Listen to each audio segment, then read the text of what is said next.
అందరికీ నమస్కారం అండి. జేడి వరల్డ్ యూట్యూబ్ ఛానల్కు స్వాగతం. నేను ఈరోజు చేయబోయే recipe Sunday special omelette curry అండి. ఆమ్లెట్తో కర్రీ చేస్తాను. ముందుగా 4 ఎగ్స్ తీసుకున్నానండి. మనం చేసుకునే క్వాంటిటీని బట్టి తీసుకోవాలి. బాబు నేనేను కదా, ఈరోజు సండే స్పెషల్గా చేస్తున్నాను. దీనికి ఒక పెద్ద సైజు ఉల్లిపాయని తీసుకుని ముక్కలుగా కట్ చేసుకోవాలండి, పొట్టు వలిసి. ఇలాగా ఈ ఉల్లిపాయ వేయటం వల్ల టేస్ట్ కూడా చాలా బాగుంటుందండి.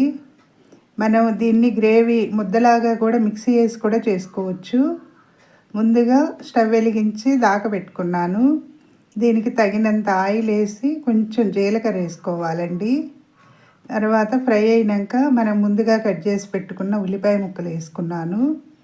ఇప్పుడు దీనిలో కొంచెం పసుపు హెల్త్కి చాలా మంచిదండి, యాంటీబయాటిక్ కదా. మనం పసుపు అన్ని కూరల్లో కూడా వేసుకోవచ్చు. ఇప్పుడు మొత్తం కూడా ఇలా కలిపిన తర్వాత దీనికి తగినంత సాల్ట్ వేసుకోవాలండి. ఈ కూర చాలా డిఫరెంట్గా ఉంటుందండి. ఈ పప్పు చారు లేదా రసము పప్పు అలా చేసినప్పుడు, లేదంటే అసలు విడిగా కూడా తినొచ్చండి, ఈవినింగ్ స్నాక్స్గా కూడాను. ఈరోజు సండే కదండి, ఈరోజు స్పెషల్గా చేస్తున్నాను. ఇలా ఉల్లిపాయని మగ్గిన తర్వాత కొంచెం అల్లం వెల్లుల్లి వేసుకోవాలండి. ఒక అర స్పూన్కి పేస్ట్ వేసాను. వేసి మొత్తాన్ని కూడా ఇలా కలుపుతూ ఉండాలి. దీనిలో వాటర్ పోయే అవసరం లేదండి. సన్నని మంట మీద ఇది కర్రీ చేస్తే చాలా బాగుంటుందండి. ఆమ్లెట్ అంటే వేరుగా ఏమీ అవసరం లేదు, దీనిలోనే వేసుకోవటమేనండి. ఇప్పుడు దీనికి ఉల్లిపాయ వేగిన తర్వాత దీనికి తగినంత కారం వేసుకోవాలి. కొంచెం స్పైసీగా తినేవాళ్ళు ఇంకేసుకోవచ్చండి. నేనైతే సరిపడా వేసాను. మేము కొంచెం కారాలు తక్కువేనండి, ఉప్పులు కారాలు.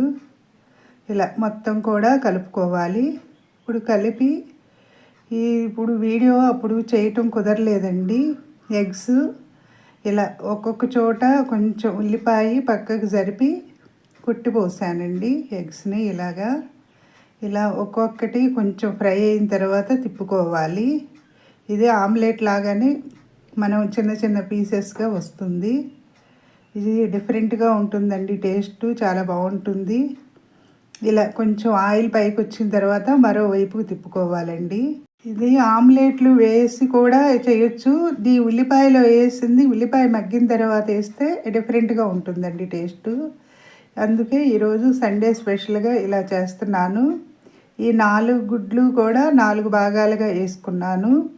ఇలా అయినా ఉంచవచ్చు, లేదంటే కనుక కొంచెం చిన్న పీసెస్ కూడా చేసుకోవచ్చండి. ఇప్పుడు దీనిలోకి 1 స్పూను గరం మసాలా వేస్తున్నాను, స్పైసీగా ఉంటుందని.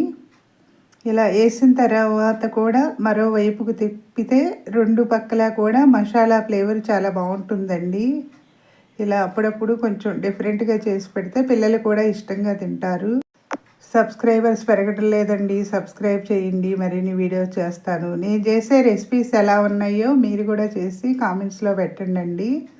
అప్పుడప్పుడు పిల్లలకి ఇలా డిఫరెంట్గా చిన్న చిన్న ఆమ్లెట్స్ లాగా వస్తాయండి. ఉల్లిపాయ ఇలా ముందుగా ప్రిపేర్ చేసి పెట్టుకోవాలి కూరలాగా. ఆ తర్వాత ఇలా చేస్తే చాలా బాగుంటుందండి. వీడియో చూసిన వెంటనే సబ్స్క్రైబ్ చేయకపోతే కనుక సబ్స్క్రైబ్ చేయండి. మీ ఫ్రెండ్స్కి షేర్ చేయండి, లైక్ చేయండి. అయిపోయిందండి ఆమ్లెట్ కర్రీ.